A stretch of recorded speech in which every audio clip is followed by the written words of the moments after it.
Hello, and welcome to the Ground Jewels. My name is James Dixon, and I'm delighted as always that you've chosen to join us. This week we are talking rowing, we're talking the boat race, and we're talking that iconic stretch of water between Mortlake and Putney, known as the Championship Course, and we have the perfect guest. We have Zoe De Toledo, who is a commentator for the BBC, who is someone who has coxed on the river since she was in secondary school, and someone who has coxed in possibly the most famous recent boat race that there was, the 2012 boat race, which was disrupted by the protestor, Trenton Oldfield. So that is a fascinating chat about the river and the variables. I was stunned to hear about the variables that Zoe or any cox has to consider when steering their crew and guiding their crew around all those tricky bends. We talk about which station is best, not Sussex, gosh, nowhere near Sussex, Surrey or Middlesex. We talk about the history of the boat race. It really is a delightful chat. And then we talk a little bit about Zoe's Olympic pedigree as well, and the rowing out in Rio 2016, which was, again, another fantastic rowing venue. But that's all to come. As regular listeners know, we do a little bit of stadium news from around the world, and there's a lot this week. Briefly, linking back to one of the old episodes from the archive, there's been some planning permission applied for to develop a hotel alongside the Edgbaston Cricket Ground. That'll be interesting to see whether that is granted and how the ground to develop. If you do want to know more about Edgbaston, go back into our archive, listen to the Gary Barwell episode. Gary is the head of sports turf at Edgbaston, or in Old Money, he's the head groundsman. He is passionate, knowledgeable, and can tell you anything you need to know about Edgbaston, and also how to prepare a wicket for a test match or a T20 finals day. Really one of the great episodes in our archive. So do go and check that out, obviously, after you listen to this episode featuring Zoe.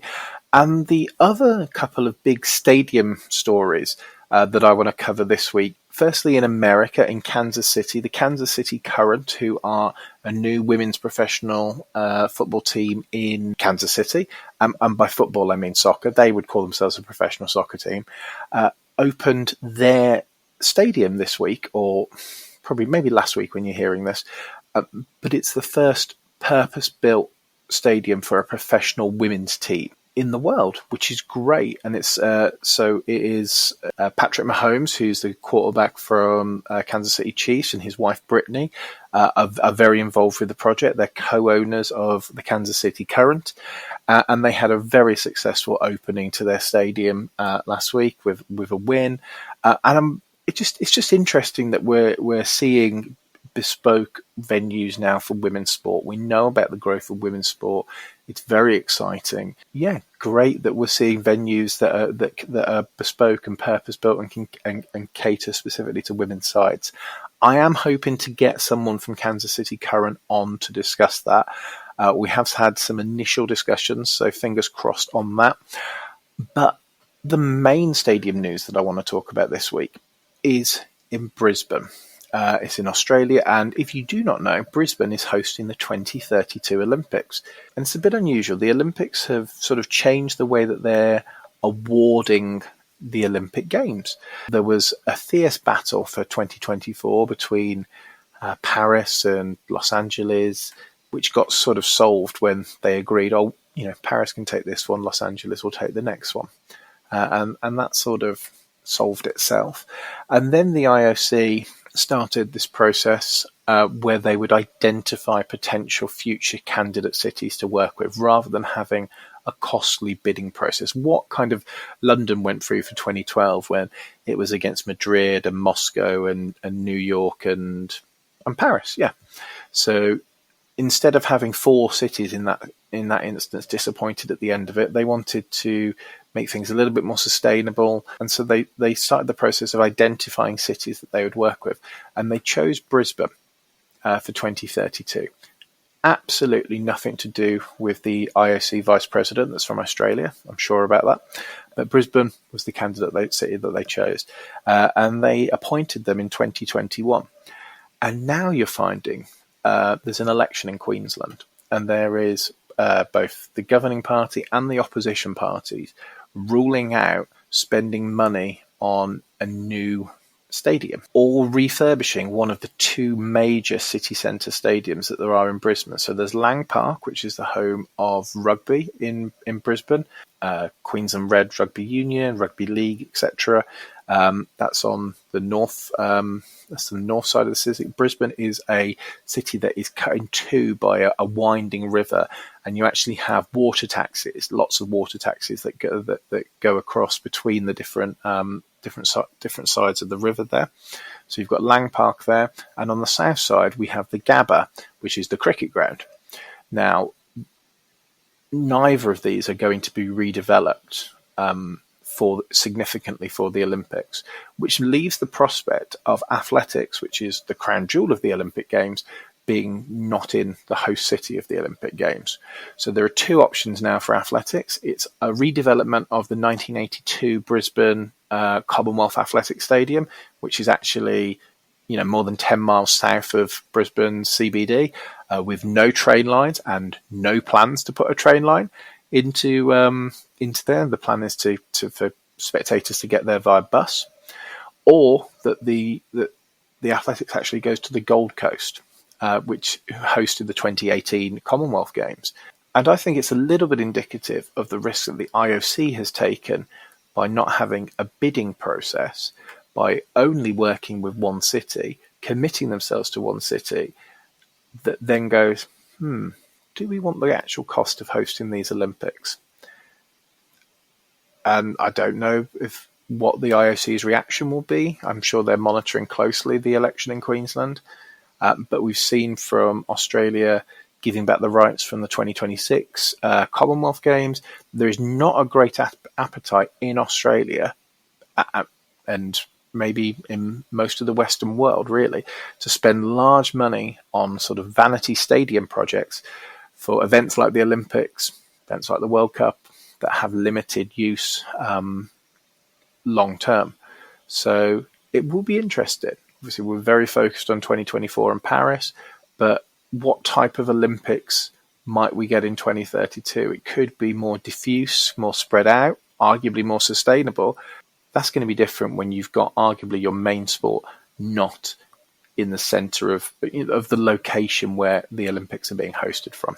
So, all sorts of stuff happening. We've covered off Birmingham, we've covered off Kansas City, we've covered off Brisbane, but now we need to go to London and we need to get out on that river with Zoe. Attention.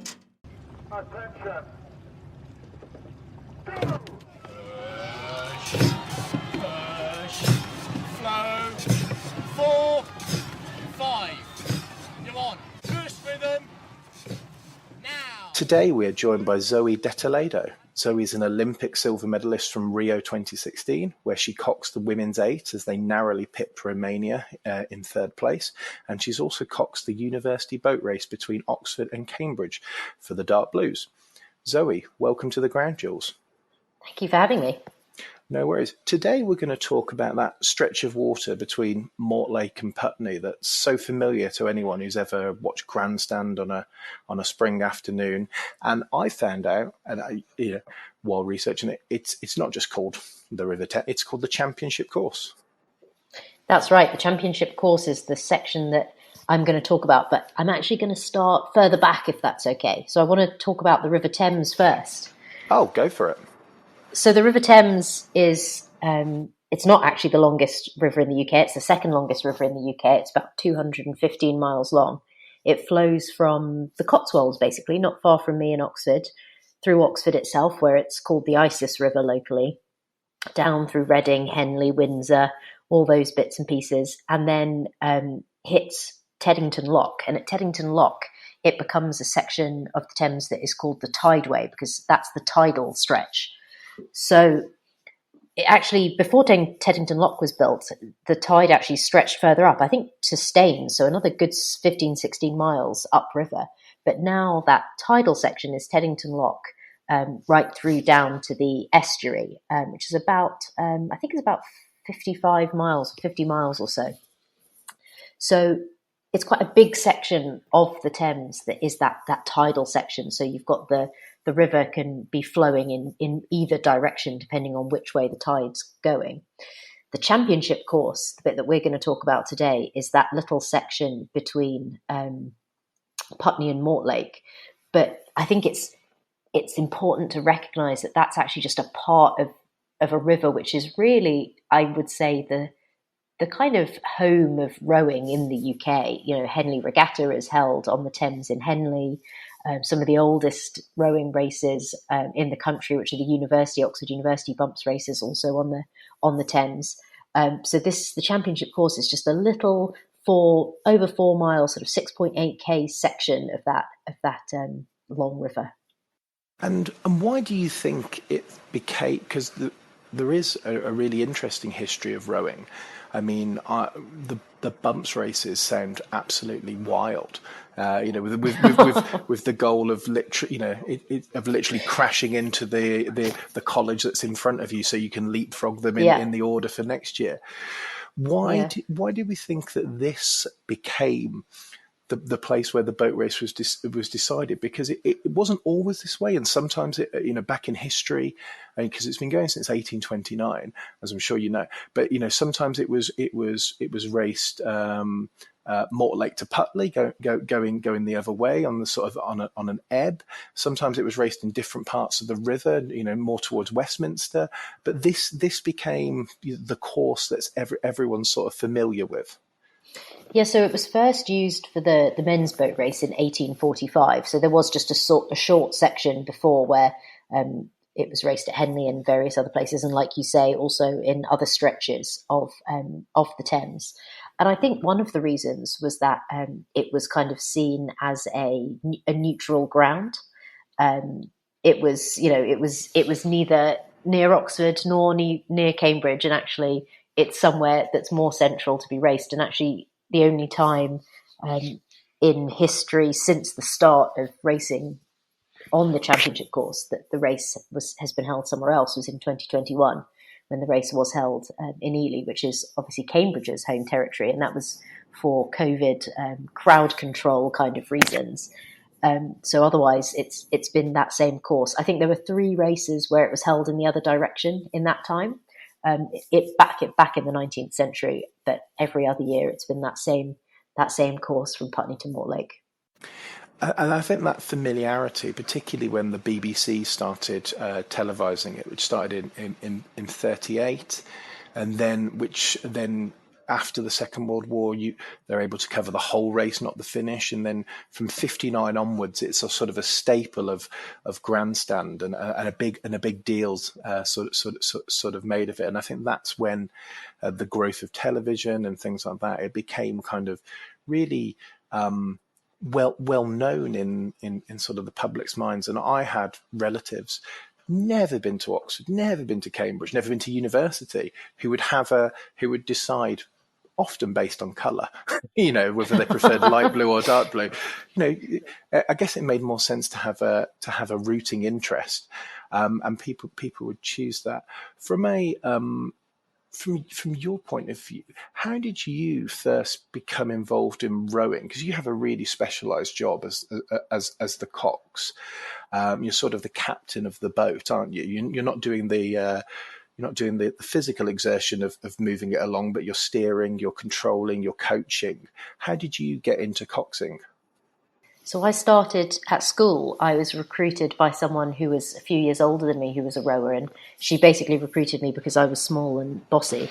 And I started actually on that championship course, which is one of the reasons why it's a special place for me. So our boat club was based basically just by Hammersmith Bridge, so pretty much bang in the centre of the course. And it's home for me there, really. But I think because I was recruited to cox, I just learnt to deal with those conditions, which are quite different from conditions that you have on, say, a lake or even a river where you've got stream but no tide. So, the stream's always running in the same direction. And I think it made me into the sort of the cox that I became, really. but it does, I think, set you up slightly differently to some other courses, because one of the main jobs of coxing is steering, and steering on the tideways quite a different proposition to steering on a straight lane, buoyed course where your way is marked for you very straight. You've got to understand how the river runs. You've got to understand its moods a little bit, whether it's obviously an ebb tide or a flood tide, but also whether it's a spring or a neap tide. So whether it's a very high tide, and the river's going to be running very fast in between a very high tide going all the way down to a very low tide, or whether it's slightly more middling, so it doesn't go quite as high or low, and you don't get quite as much flow on the stream. Whether there's been flooding upstream that's causing more water to come downriver. And with flooding, not only is water brought, but also lots of debris. And I think in my time on the tideway, I've rowed past fully upholstered sofas, oil paintings floating down the river. Obviously, many, many syringes, condoms, tampons, those nice things. Shopping trolleys, all sorts, really. So I think you kind of have to learn to work with this beast that is ever changing and is moving and is new every minute of every day. But also it disadvantages you in other ways, I think. So you've got a lot more leeway. There's more space. So when I started coxing on tighter stretches after I left school, I struggled a bit to kind of control my steering quite so neatly, because I didn't, it wasn't something you had to do so much on the big wide open Thames. But it's, it definitely kind of, it puts its spirit and its soul in you, I think, when you start a sport like rowing somewhere like that, and somewhere that's so iconic. My only brief brush with rowing was at a freshers' fair, and I was similarly sort of recruited in the way that you were, in that I was tall. And they were like, "Oh, do you fancy giving rowing a go?" And I was like, "Maybe." And they were like, "We're going to meet at 6 o'clock." And I was like, "No. I do not fancy giving rowing a go, actually." And that was my entire rowing career.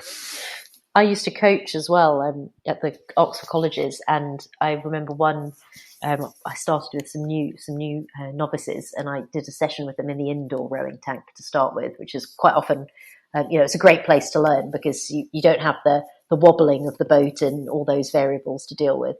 And we finished our session, and I said, "Okay, tomorrow we're going to meet at the boathouse, and we're going to go out rowing outside properly for the first time." And one of the guys put his hand up and he said, "Okay, great. What will we do instead if it's raining?" And I said, "We're still going to go out rowing." I hate to tell you, but we'll be out there. Maybe he'd have preferred cricket. I don't know. Maybe he was maybe cricket was his game. So getting back specifically to this championship course, it always seems there's a huge sort of discussion about the toss and the station that people are, whether they choose the Surrey station or the Middlesex station. The Surrey station south of the river, roughly. Middlesex is more north, based on the sort of historic counties. Yeah. Is there a huge advantage in one station versus the other? I mean, you'll see nowadays almost every crew will choose Surrey if they win. The course is equal, so it doesn't matter which side you're on, the bends will even out. So you will row the same distance on either side. However, there are advantages and disadvantages due to the weather, due to the direction of the wind, due to at which points you get the favour. So if you're on Middlesex, so the north side, the sort of Fulham Chiswick side, you have a little bend in your favour fairly early on, which is worth about a quarter to a third of a boat length. Then there's a straight patch, and then you get into this big sweeping Surrey bend that takes you all the way through Hammersmith Bridge, round Chiswick, down by Chiswick Steps, and that's worth about a length to the other side, so to the Surrey side. And then it goes back round to Middlesex. So when you go through Barnes Bridge and then up towards Chiswick Bridge at the finish, you get the rest of your sort of 2/3 to 3/4 of a length back to Middlesex. But most of the races are won sort of by 2/3 of the way through, which means that most of the races, by the time most races are won, it's the Surrey crew that has had most of the advantage. So that's why, generally speaking, you see a crew pick the Surrey station.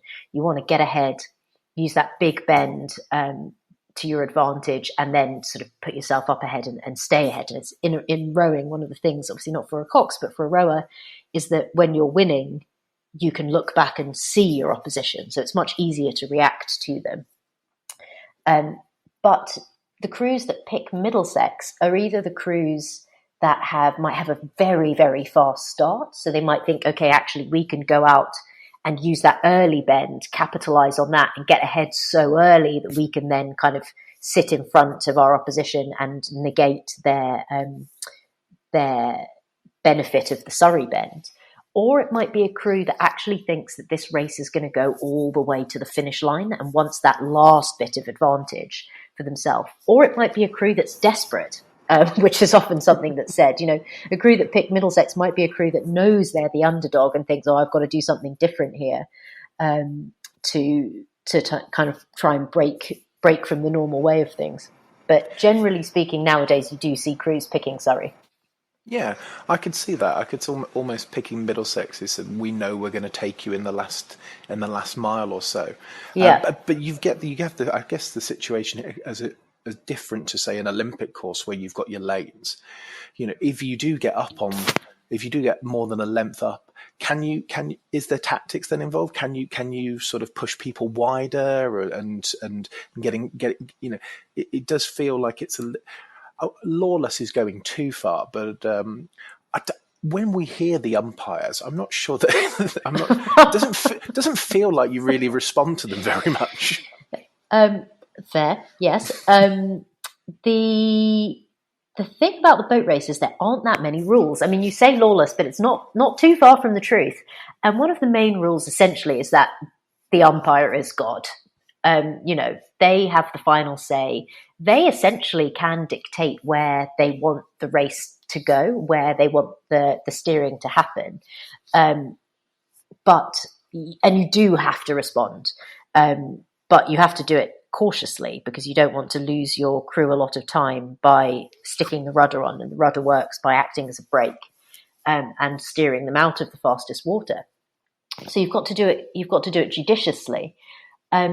But it actually differs between umpires as well. That's the other thing. So some umpires will want crews to stay really well apart and won't be happy with a leading crew moving in front until they're a good length or further clear ahead.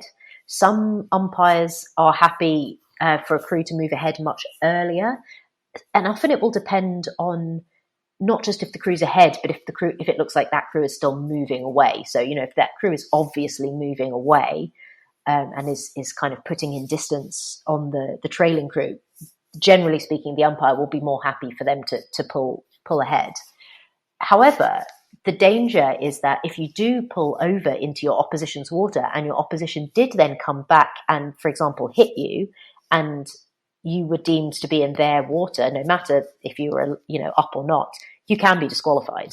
And I think, most umpires would in that instance want to disqualify you because that's a pretty big breach of sort of being in your opposition's territory. So there are games you can play, but you've got to be careful. And my boat race was a bit of a disaster, and especially from my steering's perspective. So I think I'm maybe more cautious than most nowadays after that experience. But I often see now coxes will pull ahead very early, even though it looks like theirs is the much quicker crew. And now I think, oh no, don't take a risk. Just let your crew do their work. So that's the thing about coxing. You've got stuff to add, but you also have to be careful not to make too much of yourself, to make sure you're giving your rowers the best chance to race their best race, which sometimes means kind of sitting back a bit and letting it happen. Yeah, because I mean, some of these people, they attract international crews nowadays, don't they? In terms of some people, particularly taking up a course or a postgraduate at one of the Oxford or Cambridge colleges, almost just to be able to participate in in the boat race. So I guess there is that responsibility to the crew to allow them to have the best sporting experience that they can. You touched Absolutely. you touched on it there. Your boat race is one of the more infamous ones. Your men's boat when you were crewing the men's boat race in 2012, because you had the protester at the time of, I think, Trenton Oldfield, who used the boat race to protest against the class system, as he saw it, and that drew some very strong reactions, as I think is sort of understandable. I think there was someone on your crew who referred to him as a mockery of a man, which was great, which was wonderful flowery language. Sounds about right. It's about, but it's what was that like? Because obviously it was completely unprecedented to find this person just in the water in the middle of this iconic race. Yeah, it was interesting because we had one of those years where there had been a lot of floodwater, and like I was saying earlier, there was a lot of debris in the water, and we talked with the umpires about what we would do if there was anything large in the river that needed steering round, for example, or might cause an obstruction. And so I think I was probably slightly more on the lookout for things at the waterline than I would usually have been. And we were racing, and we didn't necessarily see ourselves as underdogs, but I think we were being definitely seen as underdogs, partly because we were so much lighter than Cambridge. And we were on Middlesex, so the sort of less favoured station, I guess, and we'd got almost to the end of their bend, so they'd used up almost all their advantage, and we were dead level. They had a little bit left, but we were dead level. And the last thing I said to my crew before everything went tits up was, "We're level. They've used up their advantage. We're going to win this race." And then I started seeing something at the waterline, and I thought, "Oh, it's like we said, it's a bit of debris, something in the water." It didn't look too big. I wasn't really very concerned about it.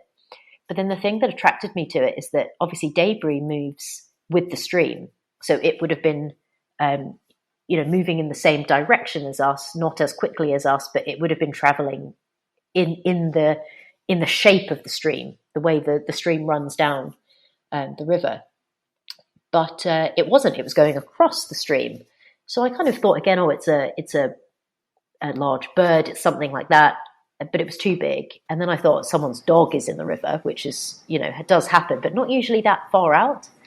And then I thought, and then I realized it was a person, and I thought some, a drunk person has fallen in or something. They'll try and get out the way, and no. And then I realized that actually it looked like they were aiming to put themselves right in our path, which was when I stopped my crew. And then I think I just didn't really consider his motives. There wasn't time really, because then there was such a panic about how we were going to get the race started again and all this kind of stuff. There wasn't time to think about why it had happened, or what he was there for, or anything like that. And it wasn't really until after the race, which the rest of the race turned into a disaster, because we had our oar broke, and then Alex collapsed at the finish. So there was quite a lot going on, and it wasn't until a fair time later that I actually we started talking about it and wondering, what it was, why he was there in the first place, I suppose. And yeah, it's obviously interesting because it's unusual, and you remember the times when the boats take on water and all of that kind of stuff, and those are the ones that sort of stand out for the sort of the layperson. But I can't help hearing that and feeling sort of like incredibly sorry for like the wasted effort, and the time, knowing that the hours and the time that you get up in the morning, and the years of practice and dedication that go into that. Even if you have sympathy with the sort of the politics of the protester, you kind of feel like, wow, it's just really unfair on a group of athletes, and me listening to that there, just goes, was it actually right to restart the race? Should you have come back and done it all again? I don't know, because obviously there's TV pressures, sponsorship pressures, Yeah. and all The that kind of answer stuff. is the answer is that you can't, unless you want to start the race again the next day, which obviously the BBC would have a conniption about. You can't. There's no time, because Yeah. the race runs on the tide, and at some point that tide's going to turn, and it is the what ifs that you plan for are that if the race stops, you do restart it then and there. The issue with our race really was how it was restarted. What we'd kind of been prepped for and planned for if something did stop the race was that we would pretty much go again straight away. The thing that made it all quite difficult was they stopped us, they turned us round, they made us row back a bit. We were sitting in all this wash from all the big motorboats that follow the race. The athletes were sort of locking up with lactate because they were sitting around for 20 minutes, not really moving. It was cold. And then we started again very close together, which I think was a mistake, but was something I should have been able to manage better, but I think could have been done differently. So the answer is you kind of have to go on if you want to finish the race at all. It was just unfortunate what played out after that, I think, because if we'd managed to keep the boats apart, we probably would have had a great race from there to the finish line, I think. Yeah, and for people who don't know the end of that story, there's a clash of oars. One of your oars breaks, which sort of depowers you, and Cambridge sort of have a fairly comfortable victory in the end of a race that was particularly close. That's right. Yeah, I think that's the end of the race. The end of the story is different for me. The end of the story is about what came next, which was, well, first of all, I never wanted to get in a rowing boat again. And then I had the support of my crewmates, which was really powerful, because I think they easily could have turned around and said, you fucked that up, you cost us that race. But they didn't. They said, we win as a team, we lose as a team. And I remember one of them saying, I watched the footage back. I was rowing really badly in the first half. If I'd been rowing better, we might have been further ahead. You could have steered anywhere you liked. This is as much on me as it is on you. And then I think the thing that really sort of formed from that race was that Alex, who was in the bow seat, who collapsed at the end of the race, I think he and I really probably struggled with it the most out of the crew. And we became very good friends because of that, I think, and we supported each other through a lot of difficult life events in the next few years, and we ended up together and married, and we have a little boy now. And I think if that race hadn't happened, I suspect none of what came after would have happened either. So the story extends a long way beyond Chiswick Bridge for me. That's lovely. That's obviously that is a delightful sort of ending. And you're obviously, yeah. I didn't know that. That's taken me. I thought it'd be weird to research who you were married to. So that's taken me aback, and I think it's absolutely delightful. In terms of what's your relationship with the race and the course now? Because obviously you grew up with it, given where you went to school and everything like that.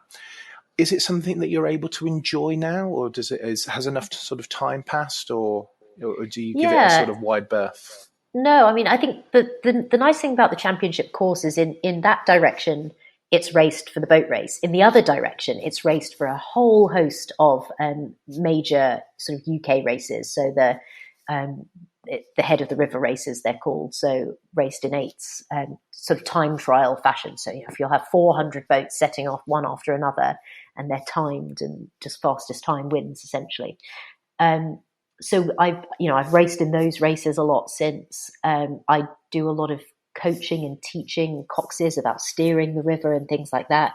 But I also commentate now for the BBC. So I commentate for the boat race every year, and have done for coming up to 10 years now. So that's the way I get to stay involved, really, and in touch with the sport, and with this event in particular, it is special.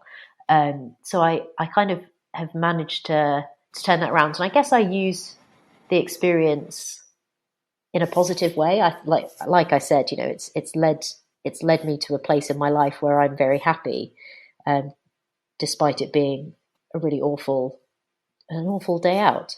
So I think that makes it slightly easier to sort of accept what happened.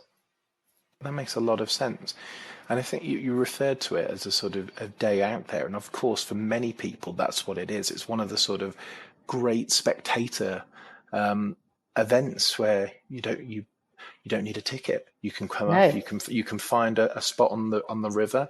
We know Yeah. that Hammersmith Bridge is probably still going to be closed, one of the best spots to watch it from. Probably forevermore at the Probably rate they're going fixing it.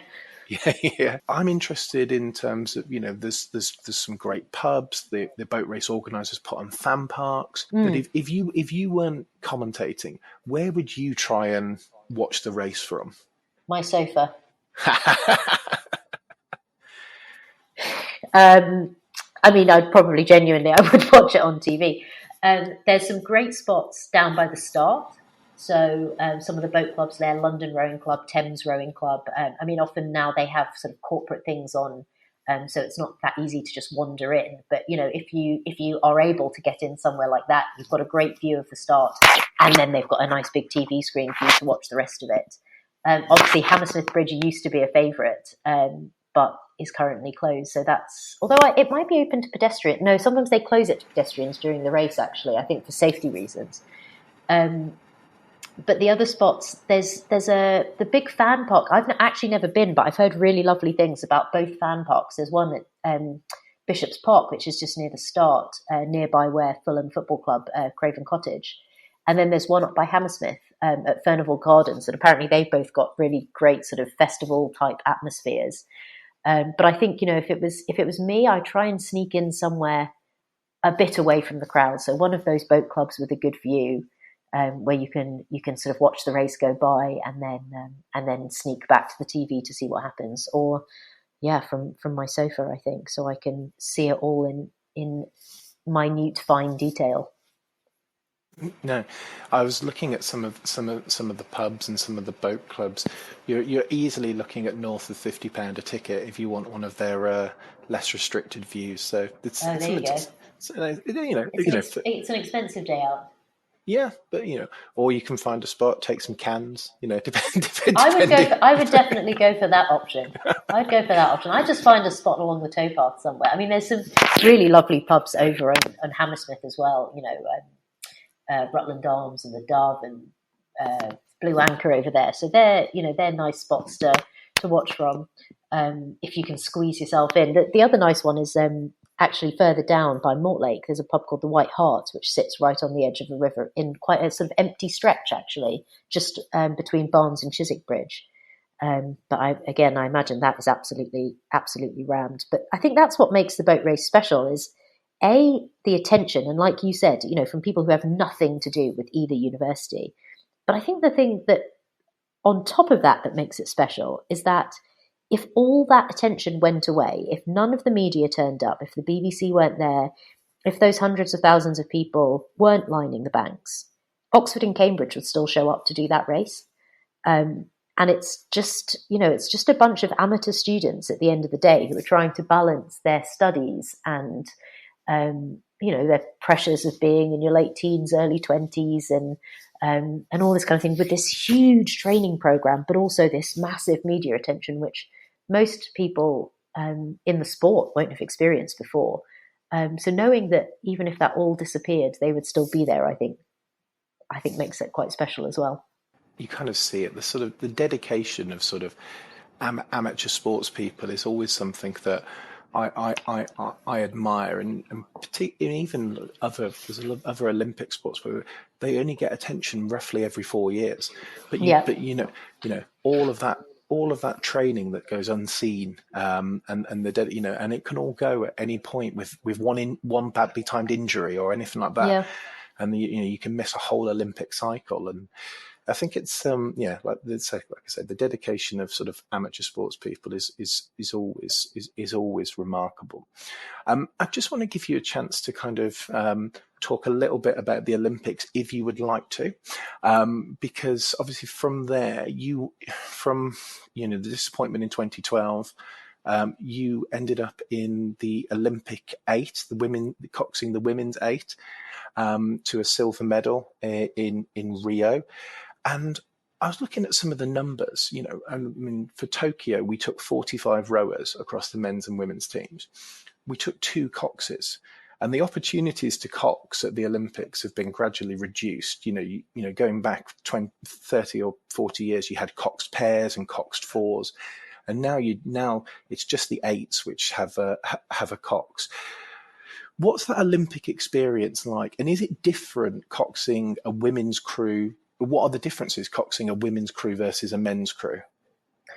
So I'd say I found there are much more differences between individuals and individual crews than there are between male and female crews. Especially once you get to a more elite level. I'd say at a more novice level, I see more differences. And that's partly because I find it much easier to work with novice women because they tend to actually listen to what you're saying rather than just trying to pull on the oar really hard, which is what men do, I find. So I think, once you're working at elite level, everything on the water is pretty much the same. The difference is the kind of breakfast conversations and things like that. That's where you find the difference between men and women, I think. But so from that respect, it wasn't that different. I think, interestingly, one of the things that set me up quite well from starting on the Tideway to kind of finishing my sort of proper rowing career in Rio was actually about the way they're two very different courses, because obviously the championship course is this huge winding river and going in different directions and blah, blah, blah. And Rio was just a straight 2K course. But one thing that was interesting about Rio, which is unusual, usually on a 2K course, you get one prevailing wind condition. So, you might start your race and it's a headwind, the wind's coming against you, and that's what you'll row into the whole way down the course. And it might, you might have some gusty bits, but essentially you're just rowing into the wind. Rio was interesting because of the way it was sort of geographically situated. The Lagoa was right by the coast, like basically in between Copacabana and Ipanema beaches, but also because it then had the mountains behind it, and we had that amazing view of Christ the Redeemer when we were sitting on the start line, which was unbelievable. But because of the way you had the mountains and then the winds coming in from the sea, you've got these really weird swirling winds. So you'd start your 2K run at Rio and you'd think, oh, the wind's behind me, it's a tailwind. And then you'd be halfway down and suddenly you'd be like, oh no, now it's coming across, it's a crosswind now. And then you'd row a bit further and suddenly it's a headwind again. And so you'd have these weird changes in conditions, which actually, I think because I was used to coxing on a stretch where the weather was always changing, the wind was always coming in different directions. I got good at reading the water and, reading how the wind was traveling across the water and understanding how that would affect my boat. And that was something that I was then able to take into my racing in Rio. But I think, that I talk about the championship course as an iconic venue. And I think that Lagoa in Rio would stand out to me as another iconic venue that rowing has thrown up. And it's a shame that, it doesn't get used often and hasn't been used since really for rowing, because it was, usually rowing is on some boring 2K lake stuck out of town somewhere in the middle of nowhere.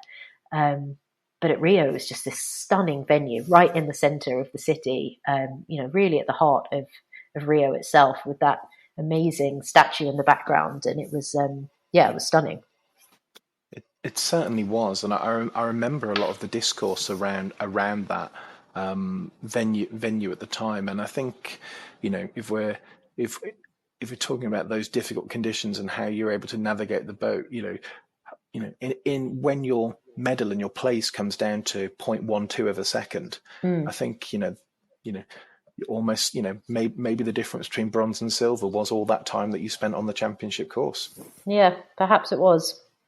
Well, you should have 8 people who are very thankful for. I'm very thankful for them. So yeah. I think we're all that was a special crew. I mean, I know it's not what we were talking about mostly, but it was a crew that was built on trust and belief in each other and in ourselves. And it was a special boat to be a part of. Well, Zoe, thank you very much for your memories and recollections, both of the championship course and of a little bit more widely. We look forward to hearing you commentate on this year's boat race, and best of luck to both crews, or all crews, in fact. Thanks so much. Wow, wasn't that a delightful conversation? And I know I was taken aback a little bit in that talk when she talked about her husband and having a child, but genuinely, I think it would have been weird if I'd researched who she was married to. It's not what you do before you talk to someone for the first time. No. A lovely end to that story in 2012, and great that Zoe was able to then go and have that wonderful Olympic moment and win a silver medal for Great Britain at Rio. And you can listen to Zoe's commentary of the boat race, which is coming up on Saturday the 30th of March. It's a week after this episode first goes out. I'm often reminded, when I think of the boat race, of the great scene in Blackadder Goes Forth where they're interviewing the German prisoner of war. I asked if he'd been to one of the great universities, Oxford, Cambridge or Hull. Well? You failed to spot that only 2 of those are great universities. Swine! That's right. Oxford's a complete dump. Maybe you know who I'm supporting on Saturday.